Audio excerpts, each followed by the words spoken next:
নমস্কার, আপনাদের দেখছেন Radhakrishna academy official YouTube channel নিয়ে এলাম আমার একটি নতুন ভিডিও নিয়ে। ভিডিওটি ভালো লাগলে ভিডিওটি লাইক করবেন, শেয়ার করবেন, চ্যানেলটিকে সাবস্ক্রাইব করতে ভুলবেন না। তো দেখুন, আজকে যে আপডেটটি শেয়ার করব সেটা খুবই গুরুত্বপূর্ণ।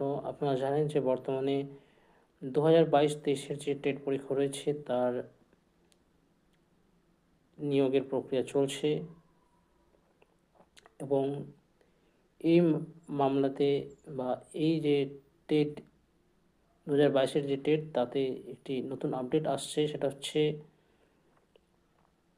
হাইকোর্টে একটি মামলা হয়েছিল, যারা 2022 সালে টেট উত্তীর্ণ করেছিলেন তাদের মধ্যে কিছু জন বয়সের ছাড় সংক্রান্ত একটি মামলা করেছিলেন, যেটা কলকাতা হাইকোর্ট কিন্তু খারিজ করে দিয়েছে।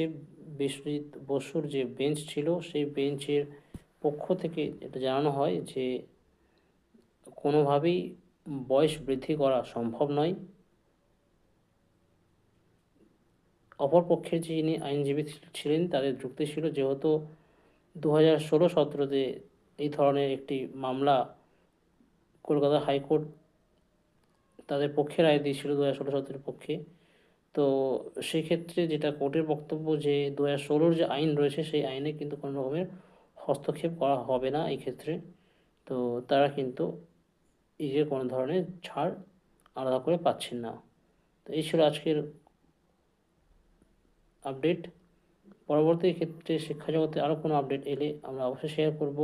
এইখানে যেহেতু আমরা শিক্ষা ছাড়াও কারেন্ট অ্যাফেয়ার্স আপলোড করে থাকি, তো আপনারা এই ধরনের সমস্ত আপডেট আমাদের কাছ থেকে পেতে থাকবেন। আর আপডেটগুলি পেতে গেলে অবশ্যই আমাদের চ্যানেলটি সাবস্ক্রাইব করতে হবে এবং বেল আইকনটি অন করে রাখতে হবে, যাতে নোটিফিকেশান আপনি সর্বপ্রথম পান।